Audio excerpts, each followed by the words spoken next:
ग्रहण नहीं कर सके। आप यही तो कह रहे हो कि मैं सौत से झगड़ा करूंगी। मैं सौत से कभी झगड़ा नहीं करूंगी। मैं गंगा यमुनी की तरह से रहूंगी। पिया आप दूसरी शादी कर लो। उत्तानपाद कहने लगे तू नहीं जानती है, सौत चून की भी बुरी है। और बहनाओ ये कहावत कब से चली है? सौत चून की बुरी है। एक किसान के दो पत्नियां थी, दोनों में झगड़ा रोज हुआ करता था, एक मिनट के लिए भी नहीं बनती थी उनमें। एक दिन किसान ने सोची कि जब बड़ी को जाके मायके करे आऊं तो कुछ दिना के लिए मुझे तसल्ली मिल जाएगी। बड़ी को तो वो अपने बाके मायके करे आओ, छोटी अकेली घर में रह गई। अब घर को काम करे और बाहर को भी काम करना पड़े, बड़ा दुखी। 2-4 दिन रह गए।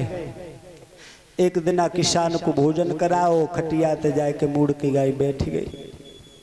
कहने लगी तुम जिज्जी को लेवान कब जाए हो? किसान कहने लगा अभी तो 4 दिन हुए हैं, 1 महीना तक नहीं जाऊंगा। जब वो यहाँ थी तब तू रोज देवासुर संग्राम किया करती थी। अब 4 दिन भाई कह रही जिज्जी को कल लेवान जाए, अब नहीं जाऊंगा 1 महीना तक। कहने लगी तुम आई किस्म खाए रहे, अब कबो हम झगड़ा नहीं करेंगे जिज्जी को लेवाना। कुछ नहीं, 1 महीना तक नहीं जाऊंगा। अब सोचने लगी 1 महीना आए राम, हम बिना झगड़ा के कैसे इकट्ठे हो घर में। सुबह उठी, विचार करो कि आज हम चून की सौत बनाएंगे, बासे लड़ेंगे। चून की सौत बनाई और भगवान की इच्छा से बामे धोखे से एक नमक की कंकरी चली गई। चून की सौत बनाई, 4पाई पर दरी बिछाई, उसके ऊपर चदरा बिछाओ और लिटाए दई, ऊपर से लिया पोड़ा दो। अब घर को झाड़ बटोर करके और चूल्हा में आंच कर दी। मोरी पे बर्तन मलवे बैठ गई। बर्तन मलती जा रही है और कहती जा रही है ओ रानी उठ बैठ, देख 8 बज गए, हर चलावे गए और तू परी परी सुसियाए रही है। मैं सब घर की झाड़ बटोर कर आई, चूल्हा में आंच कर दी, बर्तन मल रही हूँ, लेकिन चून की सौत का बोले। फिर बर्तन मलने लगी। थोड़ी देर बाद फिर बोली और शैतानी ना उठेगी, पर चून की सौत का बोले। तीसरी बार एकदम से गुस्सा आया और सोचने लगी कि जी उठेगी ना, लाओ जाए हम बता दे। और गई सौत को उठाओ कि लाओ जी, बोलते ना है जा चूल्हा में दे दे। और बाने वो सौत की, वो चून की सौत चूल्हा में लगाए दे और वहीं बैठ गई। लेकिन भगवान की इच्छा से जैसे ही आटा गर्म हुआ और वो नमक की कंकरी चटकी आंख में आए के लगी, बाजार बंद है को। वाई दिना से जी कहावत चली है कि सौत चून की। उत्तानपाद कहने लगे देवी सौत चून की बुरी है, तुम हमें इतना बाध्य मत करो। सुनीति कहने लगी महाराज मैं अपने दुख को बर्दाश्त कर सकती हूं, लेकिन तुम्हारे दुख को बर्दाश्त नहीं करूंगी। आप दूसरी शादी कर लो। सुबह हुआ, महाराज उत्तानपाद दरबार में चले जाते हैं। मंत्री कहने लगा महाराज आप दूसरी शादी कर लीजिए। महाराज कहने लगे मंत्री जो तुम कह रहे हो उसी वही बात पर हमारी रानी हमें बाध्य कर रही है, दूसरी शादी हमारी कहीं अच्छी सी लड़की देख करके करवाओ। और पहले न लड़की का पिता जाता था, न लड़की का भाई लड़का देखने के लिए जाता था, और ना ही लड़के वाले लड़की को देखने जाते थे। आजकल जब देश में बहुत बड़ी आग लग गई है, लड़की लड़का को देखेगी और लड़का लड़की को देखेगा। पहले ऐसा नहीं हुआ था। पहले तो नाई पंडित जाते थे, उन पर घर वालों को इतना विश्वास होता था कि वो उनके योग्य ही लड़का देखते थे। आजकल बहुत बुरे समय चल गया है। एक लड़की को लड़का वाले देखने के लिए गए। लड़की, वो लड़के का पिता, लड़के का भाई, लड़के की बहन, लड़के की मम्मी और खुद लड़का। और जब लड़की को देखने के लिए जाते हैं तो लड़की के पिता पर ऐसा वज्रपात सा होता है कि हे परमात्मा, न जाने मेरी लड़की को क्या होगा, देखेंगे, पसंद करेंगे कि न करेंगे। सारे दिन बेचैन रहता है कि ये व्यवस्था के वो व्यवस्था, कि ये बाजार से लाओ कि वो लाओ, मार सेवा करता है। लेकिन लड़का वाले के दिमाग ही ना मिलता कि का दिमाग को लड़का। गए देखने लड़की को, भोजन पानी की व्यवस्था खूब अच्छी करी उसने। उसके बाद में कि बुलाओ लड़की को। पिता ने पूछा चाय बना लेती हो बेटी? हाँ बना लेते हैं। मम्मी ने पूछा खाना अच्छा बना लेती हो? हाँ बना लेते हैं। और वो लड़की जो नंद होने वाली, स्वेटर बुन लेती हो? हाँ बुन लेते हैं। जाने जैसा पूछा लड़की सबके उत्तर देती गई। अब वो ही रह गए जिनसे काम था। क्या तुम भी कुछ पूछोगे? लड़का बोला हाँ हम भी पूछेंगे। अब लड़की सोच रही है ये क्या पूछेंगे न जाने, चलो पूछेंगे देखा जाएगा। और लड़का ने पूछा, क्या पूछा? तुम नाच लेती हो? लड़की बोली हाँ नाच लेते हैं। सबने प्रश्न पूछ लिए, अब कोई नहीं रहा। लड़की बोली, अब और तो कौन बोले, लड़की बोली कि तुम सबने मुझसे प्रश्न पूछ लिए, अब तुमने मुझे भी पूछा कि तुम भी कुछ पूछोगी? कहने लगा हाँ हाँ आप भी पूछो। तो वो बोली मैं और किससे पूछूं, मैं तुम्ही से पूछती हूं। पूछो क्या पूछोगी? लड़का से। लड़की ने पूछा कि तुम तबला बजा लेते हो? कि तबला? हाँ। क्यों? तबला हम नहीं बजा पाते। तो लड़की बोली ये बताओ तुम तबला नहीं बजा पाते हो तो मैं नाचूंगी तो तबला कौन बजाएगा? तेरा बाप बजाएगा? चल यहाँ से। उस लड़की ने लड़के वालों को भजा दिया। तो याद रखना, जब तक इस तरह के उत्तर नहीं मिलेंगे लड़के को, तब तक देखना ये बंद नहीं होगा। कितनी भी सुंदर लड़की हो, लेकिन कोई न कोई कमी आजकल लगे भाई लड़का तो जरूर ही निकाल देंगे। याद रखना मेरी बहन बेटियों, आज महाराज उत्तानपाद का विवाह महारानी सुनीति के साथ में हुआ। वो सुरुचि के साथ में हुआ और सुरुचि का विवाह करके महाराज उत्तानपाद अपनी राजधानी में आ जाते हैं। दरवाजे पर डोला आया, सुना कि मेरे पिया सौत को लेकर के दरवाजे पर आ गए हैं। सुनीति अपनी बहन का डोला लेने के लिए दरवाजे पर गई। जैसे ही कहा कि बहन डोला से कदम नीचे रखिए, बांदी से पूछे ये कौन है? बांदी कहने लगी महारानी तुम्हारी सौत है, महाराज की बड़ी रानी। जो सौत का नाम सुना एकदम से आग बबूला हो गई, एकदम से डोला में से लात मार दी। मैया सुनीति ने पैर को पकड़ लिया, बहन तुम्हारे पैर में कहीं लग तो नहीं गई? एकदम कहने लगी छोड़ मेरे पैर को। सुनीति ने पैर को छोड़ दिया। उत्तानपाद से कहने लगी महाराज जब तुम्हारे घर में पहले से रानी मौजूद थी तो मुझे लेने के लिए क्यों गए?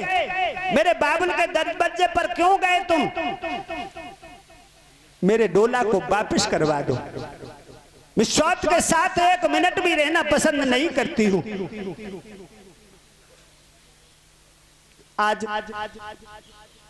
मैया सुनीति ने सुरची के पैर पकड़ लिए, कहने लगी दीदी तुमने मेरे लात मार दी।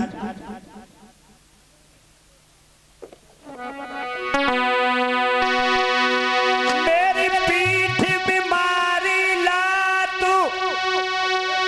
बेहद बाकिला जब कोई नहीं आई रे।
सुनीति कहने लगी इतनी नाराज न हो दीदी, मैं तेरी आज्ञा में रहूंगी लेकिन घर को छोड़ करके न जा। तेरे लला को खिलाती रहूंगी, जैसी रूखी शोकी रोटी देगी बहन में उसे खाती रहूंगी, लेकिन इस आंगन से न जा। एकदम से सुरची ने पैर को छुड़ा लिया और महाराज से कहने लगी महाराज देख लो, बूढ़ी बिल्ली भगतिन बनकर के चिड़िया घर में रहना चाहती है। मैं से अपना लला दूंगी, मेरे लला का गला घोंट करके मार देगी, नहीं दूंगी। आज उत्तानपाद पीठ फेर करके खड़े खड़े रो रहे थे, आंखों से आंसू बह रहे थे। सुनीति ने सुरची के पैरों को छोड़ दिया और जा करके उत्तानपाद के सामने से देखा है तो रो रहे हैं। अपने दुमाले से आंसू पोंछे कहने लगी पिया तुम क्यों रो रहे हो? रोने को तो मैं काफी हूं। अगर मेरे भाग्य में रोना नहीं लिखा होता तो क्या पुत्र मुझे परमात्मा नहीं देता? उत्तानपाद कहने लगे सुनीति मैंने तुम्हें सारी रात समझाया लेकिन तुमने एक नहीं मानी, अब मैं क्या करूं? सुनीति कहने लगी महाराज कुछ नहीं, जो हमारी शौत कह रही है मुझे अलग करना चाहती है, एक शेर जौ की रोटी देना चाहती है, मेरे लिए वो ही बहुत है। जो शौत मेरी कह रही बिल्कुल नहीं मोकू उजर, जो शेर मुकुपत बहुत तुहें इन्हीं में कर लूं गुजर। क्यों रोई रहे हो पति मेरे, वो दो हमारो भाग्य है। और बांस देव मेरे हाथ में, मेहलन बिड़ारूं काग है। मेरे हाथ में बांस दे दो पिया, मैं कागों को उड़ाती रहूंगी। याद रखना बहनाओ, स्त्री चरित्र पुष्ट भाग्यम देवो जनादा कुतो मनुष्य। इनके चरित्र को देवताओं ने भी नहीं जान पाया। आज सुनीति को अलग कर दिया है। न्यारी महलों में रहती है, जौ की रोटी नमक से खाती है, हाथ में बांस लेकर के काग उड़ाती है।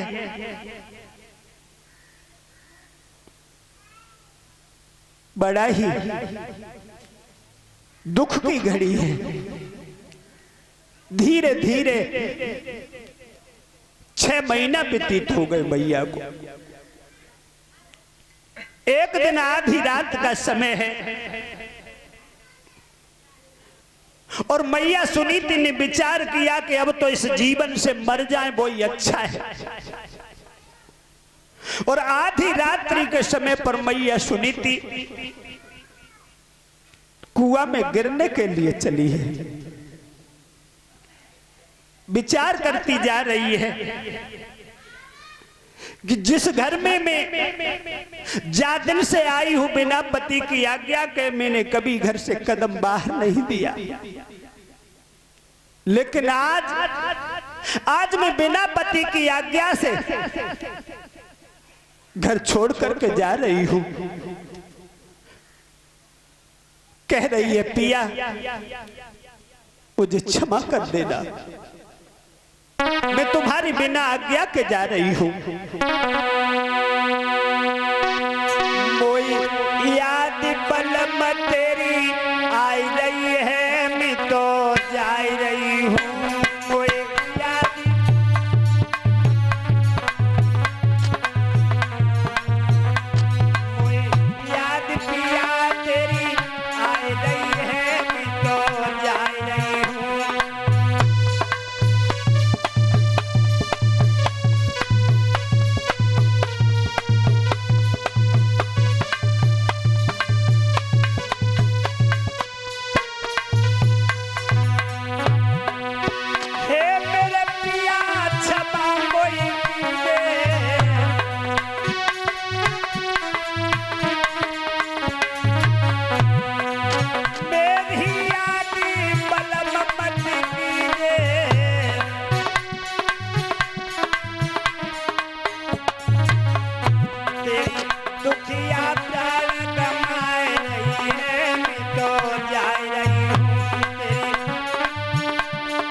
सुनीति रोती हुई जा रही है। बियाबान जंगल में पहुंची है और तब तक देवर्षि नारद मिल गए। जैसे ही देवर्षि नारद ने देखा, ए लड़की कहां जा रही है? आधी रात का समय है और तू यहाँ जंगल में अकेली कैसे घूम रही है? बाबा तुम खुद समझदार हो, जब एक अबला कब कहां जाती है मरने के लिए ये तुम खुद जानते हो। देवर्षि नारद कहने लगे क्या बात है, कौन सी विपद तुझ पर पड़ी है? देवर्षि नारद ने मरम भरी बाड़ी पूछी है कि का बरसा थोड़ी भई और का कहूं गो किसान, कहा विपत तो पे पड़ी मुत करिए सत्य बयान। क्या बात है? सुनीति कहने लगी महाराज ना बरसा थोड़ी भई और ना कहूं गो किसान, सही खेत बंजर पड़ो तूने कहा रची भगवान। देवर्षि कहने लगे सुनीति मैं समझ गया हूं, लौट जा, तेरे पुत्र पैदा होगा। सुनीति कहने लगी बाबा अब मेरे बेटा पैदा नहीं होगा। क्यों? क्या धर्मराज की मिसिल तेरे ही पास है? सुनीति कहने लगी बाबा 6 महीना हो गए, मेरे पिया मेरे पास तक नहीं आते ही मेरी शौत ने ऐसा जादू कर लिया है कि उन्हें मुझसे मिलने तक नहीं देती है। नारद जी कहने लगे सुनीति तू नहीं जानती है, अरे संतों की बाड़ी पर जो लोग शंका करते हैं वो मूर्ख होते हैं। भगवान ने भी कहा है कि मोर बचन चाहे पर जाई फीका और संत बचन पत्थर की लिखा। संतों की बात कभी मिथ्या नहीं हो सकती है। सुनीति लौट जा, तेरे पुत्र पैदा होगा। 6 महीने का इंतजार कर ले। आज मैया सुनीति देवर्षि नारद की बात को मान करके लौट आई है। और याद रखना जीवन में जिसने शुद्ध सत्कर्म किया है, जिसने अच्छे कर्म किए हैं, उसी को देवर्षि नारद मिले हैं। और जिसे नारद मिले हैं उसे भगवान की प्राप्ति हुई है। जिसने धर्म के काम किए हैं उसे देवर्षि नारद अवश्य मिले हैं, और नारद मिले हैं उसे भगवान अवश्य मिले हैं। भागवत का एक भी ऐसा प्रमाण नहीं है जिसे नारद मिले हो उसे भगवान न मिले हो।